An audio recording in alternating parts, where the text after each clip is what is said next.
পৃথিবীর প্রত্যেকটি নবীকে আল্লাহ দিয়েছিলেন ইনসাফ। ইনসাফ মানে নিষ্ঠুর শব্দের শাব্দিক অর্থ অর্ধেক। ইনসাফ এসেছে নিষ্ঠুর থেকে। ইনসাফ থেকে আপনি দুই ভাগ করে দিতে পারেন একটা জিনিসকে। যেমন দাউদ নবী, সুলাইমান নবীর কাছে কোনো বিচার আসলে এই নবীরা ইনসাফ করতেন, কিন্তু আদল করতে পারেননি। তারা ইনসাফ করেছেন কি, এক মহিলা এসেছেন, সন্তান একটা, মা দুইজন, কেউ বলে আমার সন্তান, ও বলে আমার সন্তান। তখন তো আর এভাবে রক্ত বের করে পরীক্ষা করার নিয়ম ছিল না, যে ডিএনএ টেস্ট করে দেখেন কোন তার সাথে মেলে। নবীকে ডাক দিয়ে বললেন, হযরত সুলাইমান নবী, আসলে মা কে বলেন তো? দুইজনে বলে আমরা, এও বলে আমি, এও বলে আমি, এখন কি করি? তিনি বললেন, ঠিক আছে সাল্লাহ, ছুরি নিয়ে আসো, বাচ্চাটাকে এখানে শুইয়ে দাও। দুইজন যেহেতু দাবি করছে, আমি মাঝখান থেকে সমান ভাগ করে দুইজনকে দিয়ে দেই।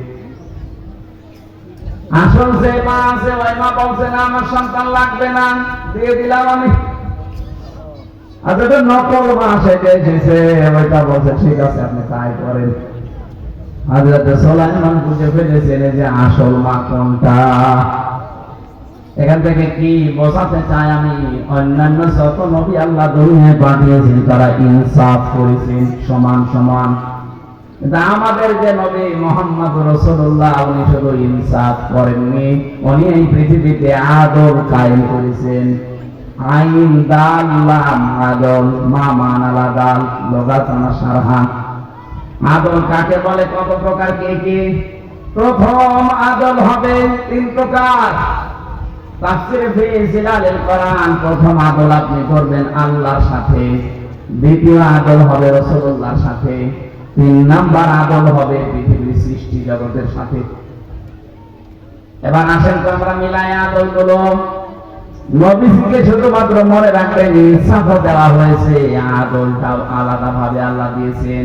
আর অন্যান্য নবীদেরকে আল্লাহ আদল দেয়নি, কিন্তু ইনসাফ দিয়েছিলেন। এখানে তারা বিচার আচার পেলে শুধু ভাগ করার চিন্তায় থাকেন, যে ভাগ করে দেই। আমাদের নবীকে আল্লাহ যেমন ইনসাফ দিয়েছিলেন, পাশাপাশি আলাদা ভাবে হিকমত স্বরূপ দিয়েছেন আদল। কি দিয়েছেন? এই যে যারা মনে করেন শুধু মাঠের জমি বোনকে দেওয়া লাগবে, মেয়েকে দেওয়া লাগবে, আর নিজের ব্যবসা প্রতিষ্ঠান ঘর বাড়ি আর যা আছে এগুলোর ভেতরে বোনের ভাগ নেই।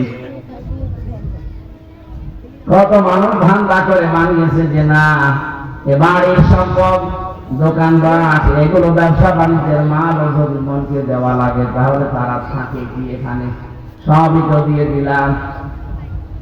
আরে ভাই, থেকে আল্লাহ থেকে বেশি বলবেন। আরো তো আনন্দ চিত্রে হকটা আদায় করা দরকার। বোন যদি নিতে নাও চায়, আপনাকে তো জোর করে এই ফরজটা আদায় করা দরকার। দেখো আমাকে বিপদে ফেলো না, তোমাকে ফাঁকি দিয়ে আমার সন্তান, আমার বউ, আমার ছেলে মেয়ে, এদের জন্য হয়তো আমি রেখে গেলাম, কিন্তু আমি যদি এখন মারা যাই, এই সম্পদের কারণে এই সন্তানকে, এই বউকে আমি খুশি করলাম কি, এর কারণে আমার আবার জাহান্নামে যাওয়া লাগবে। আমাল হায়াতুদ দুনিয়া ইল্লা মাতাউল গুরুর।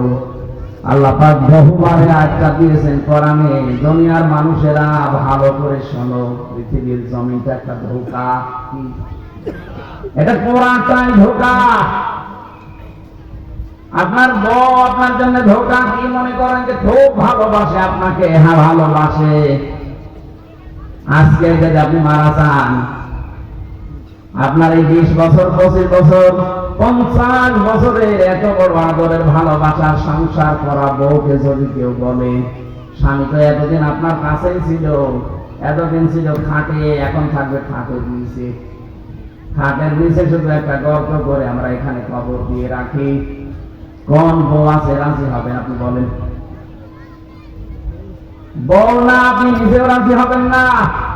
আপনার বউকে যদি খাটের নিচে কেউ মাটি দিয়ে রাখে, যদি বলে আপনি খাটের উপরে থাকবেন, জেনে তো থাকলে আমি থাকতাম, মরে গেছে, জিন আসবে, কথা বলেন না কেন?